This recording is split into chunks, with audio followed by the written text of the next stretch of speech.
आज हम लोग बड़ा ही इंटरेस्टिंग टॉपिक देखने वाले हैं। Coalbed methane, abandon mine methane and आपका अंडरग्राउंड कोल गैसिफिकेशन। देखिए, ये थ्योरी में जो बोरियत वाले हिस्से हैं उनमें से अब एंडिंग पे आ गए हैं, है ना, इधर साइड। और फिर उसके बाद हम कल के लेक्चर में मीथेन लेयरिंग के बारे में पढ़ेंगे, जिसमें कि मैं आपको मीथेन लेयरिंग से रिलेटेड न्यूमेरिकल्स भी बताऊंगा। तो आज का लेक्चर चलिए स्टार्ट करते हैं बिना किसी देरी के। तो कोलबेड मीथेन मतलब कि आपका जो कोयले का बेड है, जो कोयले की सीम है, उसमें से मीथेन निकालना है। ठीक है, उसमें से हमें क्या निकालना है? मीथेन निकालना है। आखिर ये कोलबेड मीथेन होता क्या है? कोलबेड मीथेन क्या है? ये भाई साहब, जहां पर नेचुरल गैस हम निकालते हैं कोल बेड से, कोल सीम से, उसको कोलबेड मीथेन कहा जाता है। अब जैसा कि आप सभी ऑलरेडी जानते हैं कि मीथेन गैस तो भाई साहब एडजॉर्ब फॉर्म में पाई जाती है। किसमें? सॉलिड मैट्रिक्स जो होता है कोयले का, है ना। अब इसमें हाइड्रोजन सल्फाइड की कमी होती है, इसीलिए कोलबेड मीथेन को स्वीट गैस के नाम से भी जाना जाता है। ठीक है।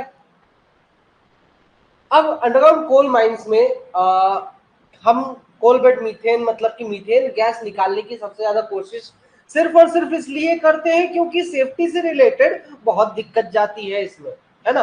मतलब कि अगर आप माइनिंग करोगे तो आपकी सेफ्टी को कहीं ना कहीं एक रिस्क रहा आता है, बना रहता है। ठीक है।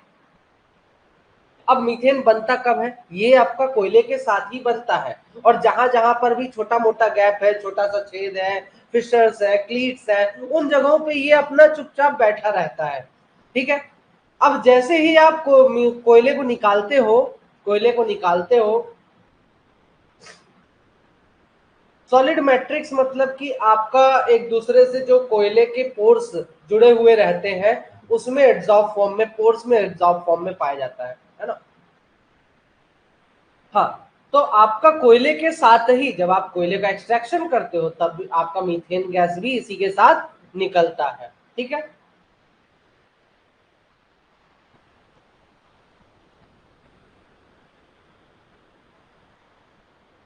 ये देख पा रहे होंगे, बड़ा ही प्यारा नजारा है कोयले का ये, है ना। माइंस में देखा होगा आपने। अब ये देखिए, कुछ इस प्रकार से होता है कोलबेड मीथेन। कोलबेड मीथेन में हम क्या करते हैं कि हम सरफेस से बोरहोल्स ड्रिल करते हैं और यहां से पूरा का पूरा मीथेन गैस का एक्सट्रैक्शन कर लेते हैं। अब देखिए, ये जो मीथेन गैस का एक्सट्रैक्शन है, ये किस पे डिपेंड करता है भाई साहब? परमेबिलिटी पर डिपेंड करता है। ठीक है। आपका जैसे जैसे माइनिंग चलता जाता है, जैसे जैसे आपकी माइनिंग होती जाती है, वैसे वैसे आप कोयले में से क्या निकालते जाते हैं? मीथेन गैस निकालते हुए चले जाते हैं। या कि फिर दूसरा तरीका क्या होता है कि आप हाइड्रोफ्रैक्चरिंग करते हैं। ठीक है। इसमें हाइड्रोफ्रैक्चरिंग मेथड से भी आप कोयले में से मीथेन गैस का एक्सट्रैक्शन करते हैं, जिसमें कि आप कोयले का एक्सट्रैक्शन उस समय नहीं कर रहे होते हैं। तो सिंपल सी बात अगर मैं बोलूं, किसमें? Abandon mine methane, abandon mine methane एक होता है टॉपिक, दूसरा होता है कोलबेड मीथेन, एंड तीसरा होता है अंडरग्राउंड कोल गैसिफिकेशन। अब इन तीनों में डिफरेंस क्या है? इन तीनों में डिफरेंस क्या है? सबसे पहला, अबैंडन माइन मीथेन मतलब कि आपने माइनिंग कर ली है, माइनिंग के बाद, आफ्टर माइनिंग, है ना, आपने माइनिंग कर ली है, माइनिंग के बाद आप जाके क्या कर रहे हो? वहां से मीथेन गैस निकाल रहे हो। कोलबेड मीथेन क्या है आपका? इसमें along with the mining, along with mining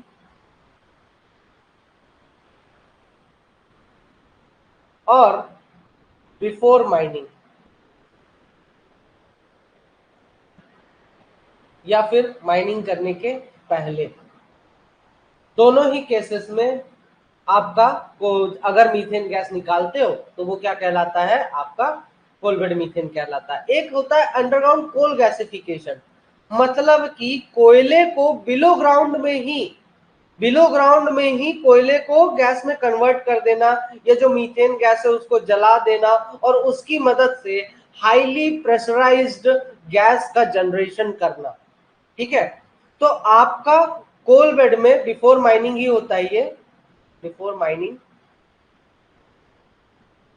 coal bed में ऐसे केमिकल्स डाल देना जिसके कारण आपका रिएक्शन होगा, ऑक्सीडेशन की प्रोसेस होती है और एक हाईली प्रेशराइज्ड गैस जनरेट होती है, जिसकी मदद से आप अपने टरबाइन्स चला सकते हो थर्मल पावर स्टेशन में, या किसी पावर स्टेशन में आप इसका इस्तेमाल कर सकते हो जहां भी आपको जरूरत होती है हाईली प्रेशराइज्ड स्टीम की या किसी भी चीज की। ठीक है, तो स्टीम की जगह जैसे आपने देखा होगा कि जो थर्मल पावर प्लांट होते हैं वहां पे क्या होता है कि आपका स्टीम को, हाईली प्रेशराइज्ड स्टीम जो है, कोल माइन मीथेन सेम है, हाईली प्रेशराइज्ड स्टीम जो है उसकी मदद से अपन क्या करते हैं, टरबाइंस को घुमाते हैं, टरबाइंस घूमता है तो इलेक्ट्रिसिटी जनरेट होती है। लेकिन अगर मैं कोई ऐसा मेथड ढूंढ लूं जिसमें कि मुझे कोयला जलाना ना पड़े, कोयला जलाना ना पड़े माइनिंग करने के बाद, मैं डायरेक्टली ही कोयले को किस में कन्वर्ट कर लूं, गैसेस में कन्वर्ट कर लूं, और वो हाईली प्रेशराइज्ड गैस को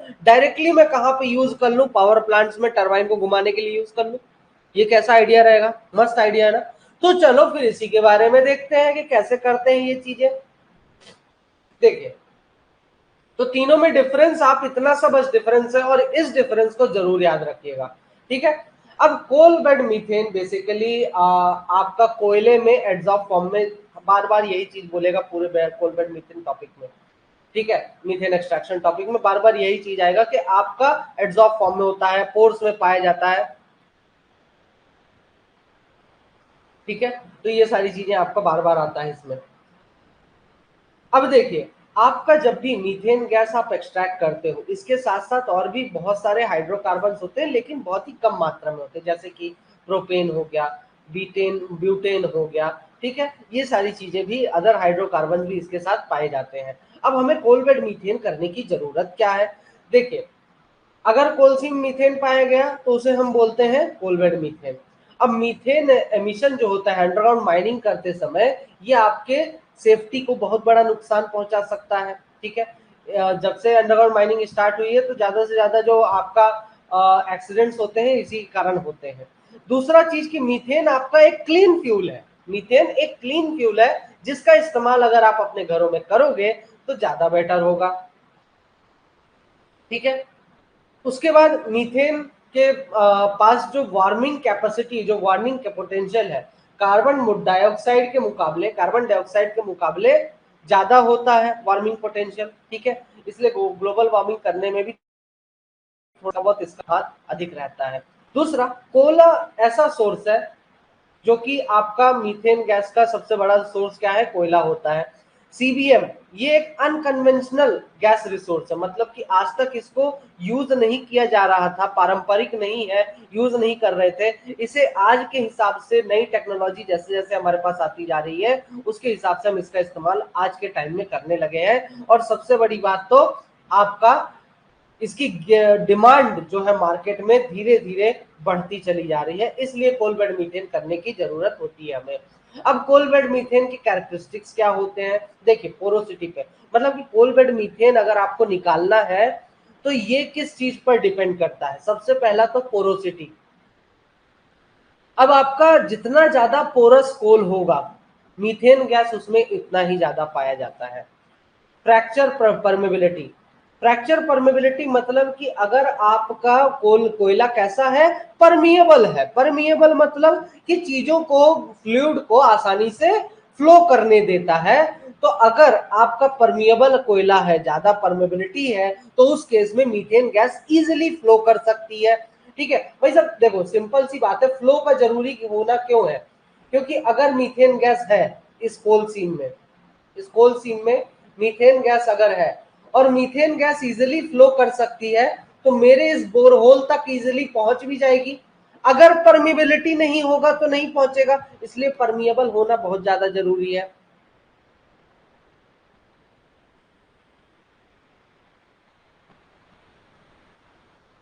दूसरा आपका कोलबेड मीथेन की मात्रा मतलब कि जो वॉल्यूम ऑफ गैस होगा वो कितना होगा। तो सीधे सीधे इसमें ये बोलता है कि जो भी कोल सीम की थिकनेस होगी, कभी भी ये मत सोचिएगा कि कोल सीम की थिकनेस ज्यादा है मतलब मीथेन गैस मुझे ज्यादा मिलेगा। वो वहां का कंडीशंस पे डिपेंड करता है कि आपका कोयला किस कंडीशन में फॉर्म हुआ है, उस पर डिपेंड करता है कि उसमें मीथेन गैस कितनी पाई जाएगी। अब जैसे फॉर एग्जांपल अगर मैं एंथ्रासाइट की बात करूं, एंथ्रासाइट सबसे हाई क्वालिटी कोल है, सबसे कम पोरस होता है वो, ठीक है, सबसे कम पोरस होता है वो। अब उसमें मीथेन गैस बहुत कम मात्रा में ना, एबिलिटी टू होल्ड फ्लूइड नहीं, नहीं, permeability, ability to hold fluid नहीं होगा। परमेबिलिटी का जैसे, अच्छा चलो एक केस देखते हैं, मैं सिंपल सी बात करता हूँ। मान लीजिए दो टंकियां हैं जिसमें कि पानी भर दिया है ना, एक में पानी भर दिया और एक खाली है। अब आप भी जानते हो अगर इसमें पानी ऊपर तक भरा हुआ है तो हमेशा हाई प्रेशर जोन से लो प्रेशर जोन की तरफ पानी का फ्लो होगा, ठीक है।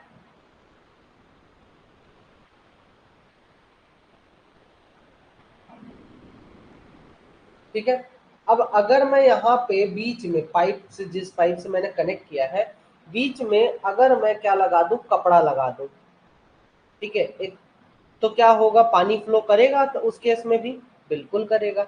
अगर मान लीजिए कपड़े की जगह मैंने क्या लगा दिया, एक पॉलिथीन लगा दिया, पानी फ्लो करेगा नहीं, उसके आर पार नहीं जाएगा, पानी साइड से निकल लेगा, उसके आर पार नहीं जाएगा। कपड़ा लगाओगे कपड़े के आर पार चला जाएगा, कपड़े के अंदर से होते हुए चला जाएगा दूसरे साइड में, ठीक है। लेकिन इसके पॉलिथीन वगैरह के आर पार नहीं जा सकता, साइड से थोड़ा बहुत लीकेज होकर चला जाए तो उसको परमेबिलिटी में नहीं काउंट करते हैं, उसके आर पार जाना चाहिए। तो ज्यादा परमिएबल कौन हुआ, कौन इजिली लिक्विड को फ्लो करा रहा है, जो इजिली लिक्विड को फ्लो कराएगा वो ज्यादा परमिएबल, ठीक है। आई बात समझ में, परमेबिलिटी होता क्या है, जो अलाउ करे, वो जो चीज ऐसी ऐसी परत जो कि क्या करती है, या फिर ऐसी चीजें जो कि फ्लूइड को फ्लो होने में मदद करती हैं, ठीक है। जितना ज्यादा उनके अंदर क्षमता है फ्लूइड को फ्लो कराने की, वही क्षमता क्या कहलाती है, परमेबिलिटी कहलाती है। जैसे शशांक ने लिखा है ability to pass the fluid, ठीक है, फ्लूइड को पास कराने की जो क्षमता है वो क्या कहलाता है, आपका परमेबिलिटी कहलाता है, ठीक है। अब कोलबेड मीथेन, मीथेन गैस जो आपका पाया जाता है वो बाकी की और भी प्रॉपर्टीज पर डिपेंड करता है, जैसे कोयले की density, initial guess phase concentration, या फिर क्रिटिकल गैस सैचुरेशन, इन चीजों पर डिपेंड करता है,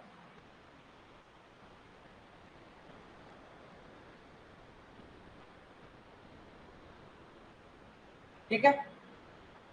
अब ये देखिए कुछ इस प्रकार से आपका गैस का माइग्रेशन होता है, जो फॉल्ट वगैरह होते हैं, कोलसीम, ये आपका कोलसीम हो गया, ये आपका फॉल्ट हो गया, ये रेड कलर से आप जो लाइन देख पा रहे हैं ये फॉल्ट हो गया, ये आपने सरफेस से बोरहोल्स ड्रिल किए हैं। अब आप देख पा रहे हैं कि मीथेन गैस चारों तरफ से इन जगहों से निकल रही है बोरहोल्स की मदद से, और एक ये जो फ्रैक्चर है, जो फॉल्ट है, इस फॉल्ट से भी मीथेन गैस इजिली फ्लो कर पा रही है, ठीक है।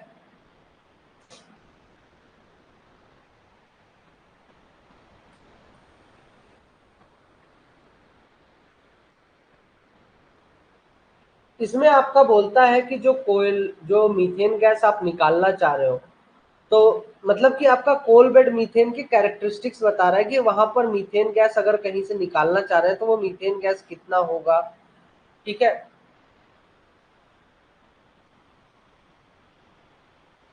एक सेकेंड, मीथेन गैस कितना होगा, कितना निकलेगा मीथेन गैस अगर मैं सरफेस बोरहोल ड्रिल करता हूं तो ये सब चीजें आप कैसे पता कर सकते हैं कि एक तो पोरोसिटी, वो कोयला आपका पोरस मटेरियल है कि नहीं, उसकी परमेबिलिटी है कि नहीं, दूसरा कोल सीम की थिकनेस, इसको हम कंसिडर करके नहीं चलते हैं। इसको कंसिडर इसलिए नहीं किया जाता है क्योंकि वो जो वॉल्यूम ऑफ गैस आपका कोल सीम में पाया जाएगा वो कभी भी कोल सीम के थिकनेस पर डिपेंड नहीं करता है, वो वहां की कंडीशन पर डिपेंड करता है कि किस कंडीशन में कोयले का फॉर्मेशन हुआ है और किस टाइप का कोयला पाया जाता है। ठीक है, दूसरा किस पे डिपेंड करता है कि आपकी कोयले की डेंसिटी क्या है। ठीक है, जितनी ज्यादा डेंसिटी होगी कोयले की उतना ही कम मीथेन गैस उसमें पाया जाता है, जितनी कम डेंसिटी होगी उतना ज्यादा आपका मीथेन गैस पाया जाएगा। Volume of gas basically density पर के इनवर्सली प्रोपोर्शनल होता है।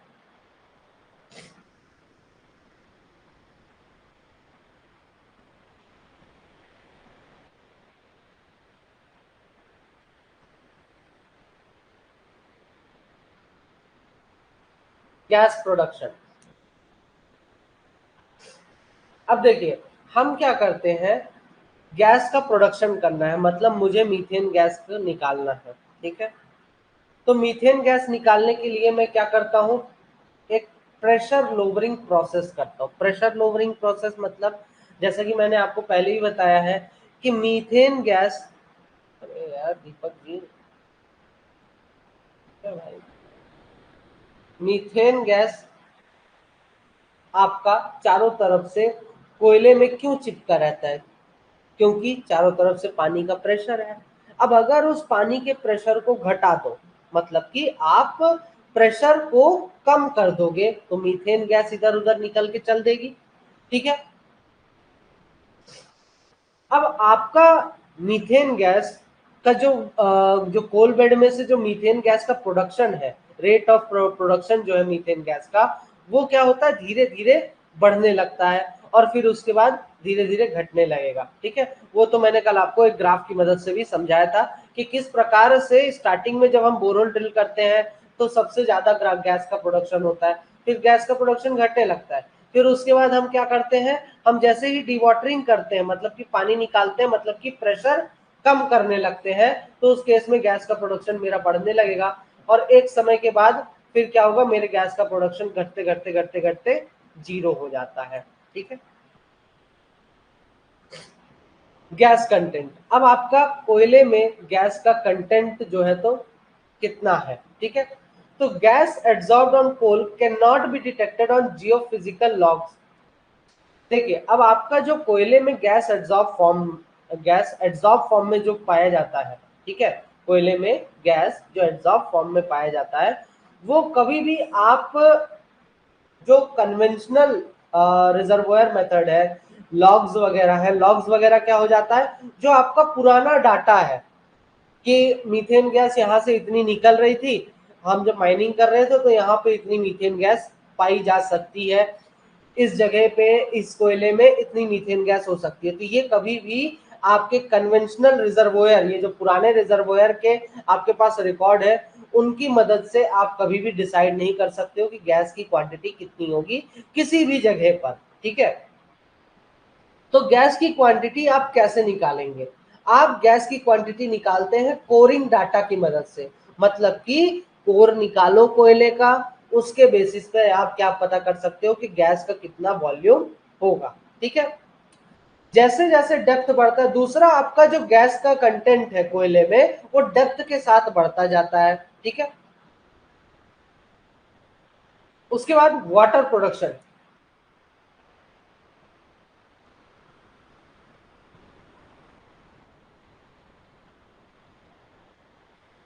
वाटर प्रोडक्शन ऐसे ही मतलब वही है कि आप वाटर को निकाल लो तो आपका मीथेन गैस जनरेट होने लगेगा।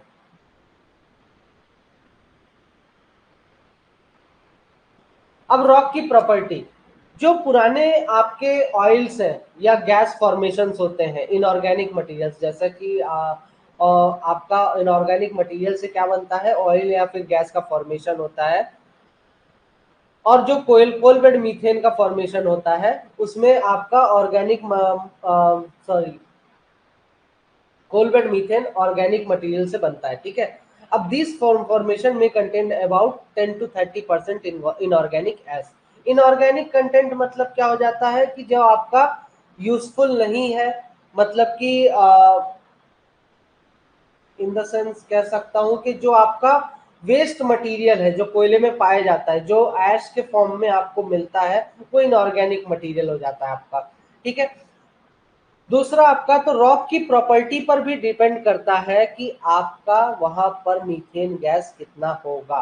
किसी भी पत्थर में मीथेन गैस कितनी पाई जाएगी वो डिपेंड करता है कि किस प्रकार का रॉक का फॉर्मेशन है, ऑर्गेनिक फॉर्मेशन है या इनऑर्गेनिक फॉर्मेशन है, इन चीजों पर भी डिपेंड करता है। हाइड्रोफ्रैक्चरिंग, क्योंकि देखिए अगर इनऑर्गेनिक चीजों से बना हुआ है, जो कि आपका आप भी जानते हो वेस्ट मटेरियल होता है एक प्रकार का, अगर ये चीजें भी सड़ गई और इनकी मदद से मीथेन गैस बनी तो आपको अच्छा खासा क्या मिलेगा, लार्ज परसेंटेज में मीथेन गैस मिलेगा। मीथेन गैस प्योर होता है उस केस में। लेकिन अगर ऑर्गेनिक चीजों से अगर आपका मीथेन गैस बना है तो उस केस में उसमें 10 से 30% इनऑर्गेनिक चीजों का परसेंटेज होता है, जो कि आपका एक प्रकार का वेस्ट मटेरियल का काम करता है, क्योंकि इनऑर्गेनिक मटेरियल को सड़ने में, डिकम्पोज होने में टाइम लगता है। हाँ, अब देखिए जो कोयला होता है इसकी परमेबिलिटी जनरली बहुत कम होती है। ठीक है। अब आपका आप भी जानते हो कि भाई परमेबिलिटी कम है तो मीथेन गैस निकालने में मुझे थोड़ी बहुत तो दिक्कत जा सकती है। तो हम क्या दूसरा आपका जो मीथेन गैस निकलता भी है तो वो नेचुरल जो फ्रैक्चर्स है, जो क्रैक्स है, उनकी मदद से निकाल पाते हैं। इसलिए बिना हाइड्रोलिक फ्रैक्चरिंग के या फिर हाइड्रोफ्रैक्चरिंग के आप मीथेन गैस कभी भी किससे नहीं निकाल सकते, कोयले से निकाल नहीं सकते हैं। ठीक है। अब आपका हाइड्रोफ्रैक्चरिंग क्या होता है,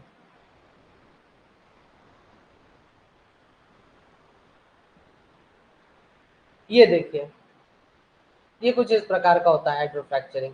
मतलब कि आप क्या करते हो, हाईली प्रेशराइज्ड वाटर को अंडरग्राउंड में भेजते हो जो कि कोयले में क्रैक्स डेवलप करता है। ये जो हाईली प्रेशराइज्ड वाटर है ये क्या करता है, कोयले में क्रैक्स डेवलप करता है। क्योंकि कोयले की परमेबिलिटी कम होती है तो इसमें से मीथेन गैस इजिली निकाल पाना पॉसिबल नहीं होता है। जो भी निकालते हैं अपन वो थोड़ा बहुत अपन जो फ्रैक्चर्स है, जो फिशर्स है, उनमें से निकाल पाते हैं।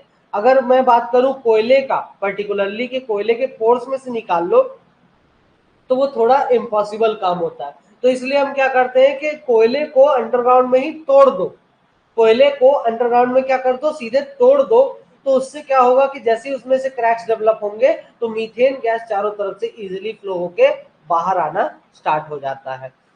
ठीक है। तो ये होता है आपका हाइड्रोफ्रैक्चरिंग मेथड कि आप पानी को, हाईली प्रेशराइज्ड वाटर को नीचे भेजो और फ्रैक्चर्स डेवलप कर दो कोल बेड में। कुछ इस प्रकार का आपका सीन जनरेट होता है।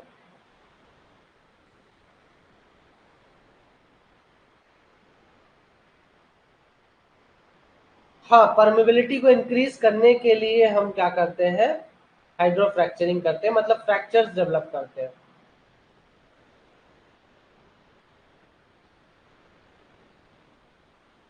बाकी सब तो वही है आपका, कहाँ पे कितना पाया जाता है।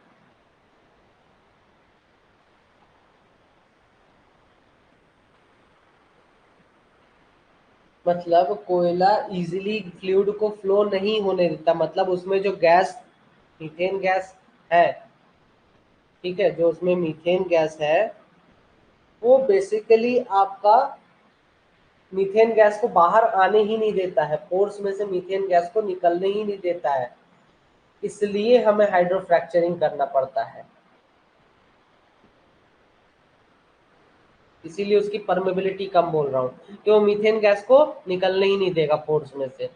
इसलिए आपका उसका क्या बोल रहा है कि परमेबिलिटी कम होती है। Coalbed methane reservoir characteristics. अब कोलबेड मीथेन के जो रिजर्वायर है उसकी कैरेक्टरिस्टिक्स, अच्छा एक चीज और है कि आपको कैसे पता चलेगा, कहीं पर अगर मान लीजिए आपका बहुत लार्ज क्वांटिटी में मीथेन गैस स्टोर्ड है तो वो आपका कैसे पता चलेगा इस प्रकार से अंडरग्राउंड में। अगर मान लीजिए कभी भी आपको मीथेन गैस कहीं पर मिली, आपने एक बोरहोल ड्रिल किया, आपको मीथेन गैस मिली, तो आप कुछ इस प्रकार की ड्रिलिंग करके इसका वॉल्यूम कैलकुलेट कर सकते हैं। ठीक है। कि कितना मीथेन गैस है, कितना एक्सटेंट तक, कितनी दूर तक मेरा मीथेन गैस पाया जा रहा है, जो मेरा रिजर्वोयर है वो कितना बड़ा है। कुछ इस प्रकार से सरफेस से बोरहोल्स ड्रिल करके हम पता कर लेते हैं।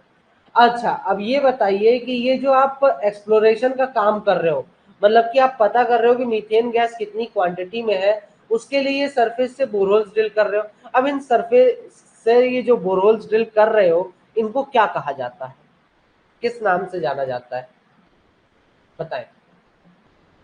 इन सीटू गैस कंटेंट। अब आपका जो कोलबेड मीथेन के रिजर्वोयर है उसके कैरेक्टरिस्टिक्स क्या होते हैं कि आपका मीथेन गैस का क्वांटिटी कितना है, किस चीज से आपका मीथेन गैस बना है, किस टाइप का कोयला है, सॉर्प्शन कैपेसिटी क्या है, होल का नाम पूछ रहा हूँ, होल का नाम पूछ रहा हूँ,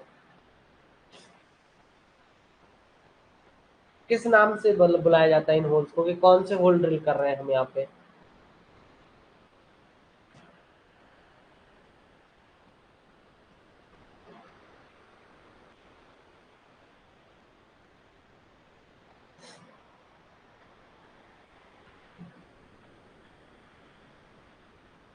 इसको बोला जाता है पायलट होल्स, सुने होंगे, पायलट होल्स ड्रिल करते हैं। जब कभी भी एक्सप्लोरेशन का काम किया जाता है तो उस समय पायलट होल्स ड्रिल किए जाते हैं किसी भी चीज को कैलकुलेट करने के लिए। या फिर अगर मुझे क्या बनाना है, मुझे बेसिकली शाफ्ट बनाना है, ठीक है, कहीं पर, तो शाफ्ट की क्या लोकेशन होनी चाहिए, तो उसके लिए तो हमें कोर्स इकट्ठे करने पड़ते हैं। तो वो जो कोर इकट्ठा करने के लिए हम होल्स ड्रिल करते हैं उसको भी पायलट होल कहा जाता है, कि किस प्रकार का मेरा ग्राउंड है का स्ट्रक्चर है, ठीक है। तो इसको क्या बोलते हैं, पायलट होल्स कहा जाता है। ऐसे होल्स जो कि आपका एक्सप्लोरेशन के समय या किसी भी चीज की जानकारी इकट्ठा करने के लिए जो होल्स आप ड्रिल करते हो सरफेस से, उनको पायलट होल्स कहते हैं।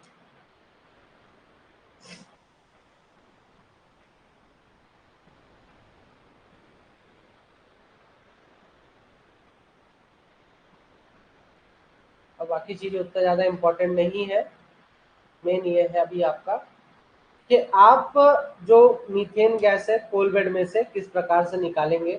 तो एक तो होता है induced fractures in coal enhances the gas flow, मतलब कोयले में आप फ्रैक्चर डेवलप कर रहे हो, एक बोरहोल ऐसे ड्रिल करके हल्का सा फ्रैक्चर, जिसको हाइड्रो फ्रैक्चरिंग भी कहा जाता है।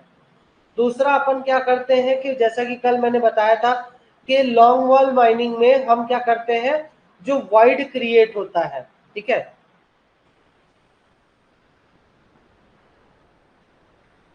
हाँ वही एक्सप्लोरेशन यार। हाँ, लॉन्ग वॉल माइनिंग में जो आपका कोयला जब एक्सट्रैक्ट करते जाते हो तो आपका बोरहोल्स में ये वॉइड क्रिएट होने के कारण बोरहोल से जो आप मीथेन गैस निकालते हो, तो उस ये भी एक मेथड है जिसकी मदद से हम कोल बेड मीथेन का एक्सट्रैक्शन करते हैं। एक होता है हॉरिजॉन्टल ड्रिलिंग, जिसमें कि हम क्या करते हैं, यहाँ से लेके पूरा यहाँ तक सरफेस से बोरहोल ड्रिल करते हैं, और वो भी एकदम हॉरिजॉन्टली ड्रिल करते हैं और क्रैक्स डेवलप करते जाते हैं, क्रैक्स डेवलप करते जाते हैं, जिसकी मदद से क्या होता है कि आपका पूरा का पूरा मीथेन गैस इस बोरहोल से बाहर आता चला जाता है, कुछ इस प्रकार का रहता है। अब देखिए, मीथेन गैस का जो अमाउंट है वो उसका एस्टिमेशन करना है कि कोई भी कोयले में मीथेन गैस कितनी होगी, ठीक है। तो इसके दो मेथड होते हैं। पहला मेथड जिसमें कि हम क्या करते हैं कि कोल सीम के टॉप तक हम बोरहोल्स ड्रिल करते हैं, ठीक है, रिजर्व के मीथेन का रिजर्व पता करने के लिए कोल सीम के टॉप तक हम बोरहोल्स ड्रिल करेंगे। फिर वहां उसके बाद हम क्या करेंगे, कोयले के कोर को इकट्ठा करेंगे। फिर उस जो कोयले के कोर को निकाला है उसमें हम पता करेंगे कि मीथेन गैस उसमें कितनी है, ठीक। पर यूनिट वॉल्यूम, मतलब पर यूनिट वॉल्यूम आपका कितना मीथेन गैस है ये पता करते हैं। अब इसी के बेसिस पे अगर ढेर सारे आपको कोर्स मिल गए, आपने पर यूनिट वॉल्यूम निकाल लिया कि हाँ कितना मीथेन गैस का कंटेंट है, इसका एस्टिमेशन अगर मिल जाता तो उसके बेसिस पे उस पूरे रीजन में जो कोयला मौजूद है उसमें मीथेन गैस कितनी मौजूद है ये आप पता कर सकते हैं। दूसरा मेथड क्या है, तो एक तो मेथड हो गया कि सरफेस से बोरहोल ड्रिल करो और उसके बाद कोयले के कोल सीम के कोर इकट्ठा कर लो, ठीक है। और उसका जो है लैब में टेस्टिंग करके पता कर लो कि इसमें मीथेन गैस का कंटेंट कितना है।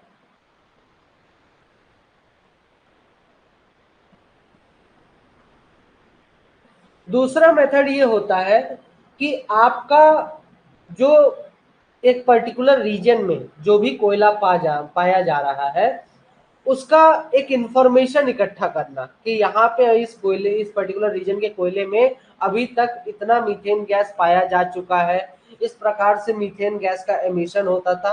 तो वो जनरल इंफॉर्मेशन मतलब उसकी हिस्ट्री के बारे में स्टडी करना, तो उसके बारे में स्टडी करके भी आप कैलकुलेशंस वगैरह करके क्या कर सकते हो, आप रिजर्व का एस्टिमेशन कर सकते हो। मतलब जो पुराने कैलकुलेशंस थे, जो पुराने समय के मतलब जो भी आपका पहले माइनिंग जब किया जा रहा होगा उस समय जो भी कैलकुलेशन किया गया कि हाँ यहाँ पे मीथेन गैस इतनी पाई जा रही है, उन कैलकुलेशंस का एस्टिमेशन करके भी आप क्या कर सकते हो, पता कर सकते हो कि कहीं पर भी उस जगह पर मीथेन गैस कितनी अमाउंट में हो सकती है। तो इस तरीके से भी एस्टिमेशन कर सकते हैं। अब कोल बेड मीथेन के यूजेस कहाँ कहाँ होते हैं? इंडस्ट्रियल यूज है, डोमेस्टिक यूज है, मोटर फ्यूल में यूज होता है, ठीक है। दूसरा आपका जो मीथेन गैस है उसको नेचुरल गैस पाइपलाइंस में जो है तो ट्रांसपोर्ट किया जाता है, घरों में या फिर यहाँ पर भी यूज करना होता है। इलेक्ट्रिसिटी जनरेशन में इसका इस्तेमाल किया जाता है, डीजल जनरेशन जनरेटर्स में, गैस टर्बाइंस में, इंटरनल कंबशन इंजन में। माइनिंग ऑपरेशन को सपोर्ट करता है। और जो बॉयलर्स है, ठीक है, जो कि कोयले को मतलब कि माइन बॉयलर्स में भी इसका इस्तेमाल किया जाता है बेसिकली। तो ये तो टॉपिक जो है तो किसका आ जाता है, अंडरग्राउंड कोल गैसिफिकेशन का है, कि हम कोयले को डायरेक्ट गैस में कन्वर्ट कर रहे हैं। दूसरा आपका हीट और इलेक्ट्रिसिटी का जो भी आसपास के एरियाज है उनकी जो डिमांड है, ठीक है, लोगों की जो डिमांड है उसको पूरा करने के लिए भी मीथेन गैस का इस्तेमाल किया जाता है अलग अलग चीजों के लिए। इसके बाद आता है आपका abandon mine methane. Abandon mine methane, अब देखिए होता क्या है, माइन क्लोजर आपका मतलब कि कभी भी कोयले का जब भी प्रोडक्शन करते हैं तो कोयले का प्रोडक्शन होने के बाद पूरा का पूरा जब कोयला खत्म हो जाता है तो माइंस को बंद कर देते हैं। जब माइंस को बंद कर देते हैं तो वहां पे जो बचा हुआ कोयला होता है या जब कहीं पर भी आसपास अगर आपका मीथेन गैस होता है तो वो बह के कहाँ चला आता है, वो फ्लो होके सीधे सीधे आपका माइंस में चला आता है। माइन बोलर सब आगे डिस्कस करेंगे हम अंडरग्राउंड कोल गैसिफिकेशन में। हाँ, तो क्या था कि मीथेन गैस आपका पूरा का पूरा फ्लो होके कहां पर चला जाता है, जो आपने अंडरग्राउंड में वॉइड क्रिएट किया है, जो आपने गैलरीज वगैरह बनाई है, गोफ बनाया है, वहां पे मीथेन गैस पूरी की पूरी आ जाती है। अब यहाँ पे अगर मीथेन गैस आ जाती है तो इसका तो एक बहुत बड़ा इफेक्ट आपने देखा भी होगा। कहाँ पर देखा है? बेसिकली आपने ये इफेक्ट आपने देखा होगा कहाँ पे यार, वो कौन सी जगह, नाम नहीं याद आ रहा, वो जहाँ पे आग लगी हुई है बहुत सालों से, मीथेन गैस लगातार निकलती जा रही, कोयला भी अंडरग्राउंड में जल रहा है। वेस्ट बंगाल साइड कौन सा एरिया है यार, चलो छोड़ो, नाम नहीं याद आ रहा। झरिया, हाँ झरिया में। वहां पे क्या है कि मीथेन गैस कंटिन्यूसली निकल रही है, ठीक है। मतलब कि आपने क्या किया, वहां पे क्या किया गया कि पहले के जमाने में अंग्रेजों ने क्या किया कि बिना कोई प्लानिंग किए बस कोयला निकालते चले गए, उसका कोई भी प्लान नहीं बनाया, प्लान एंड सेक्शन प्रिपेयर नहीं किए। अब आज के टाइम में उसके बारे में किसी को जानकारी भी नहीं है कि कौन सा गैलरी कहाँ पर है, कहाँ पे गोफ है, किसी को कोई जानकारी नहीं है। इस कारण से वहां पे आग को कंट्रोल नहीं किया जा सका और आज वो आग इतनी ज्यादा फैल गई है कि वहां पे कुछ लोग तो क्या करते हैं कि जब क्रैक्स डेवलप हो जाते हैं सरफेस पर जलते जलते कोयले के कारण, तो क्रैक्स डेवलप हो जाते हैं तो वहां से मीथेन गैस निकलती रहती To watch the complete video, download the Mining Gyan app from the Play Store. Enjoy a seamless learning experience without interruptions and subscribe to our YouTube channel.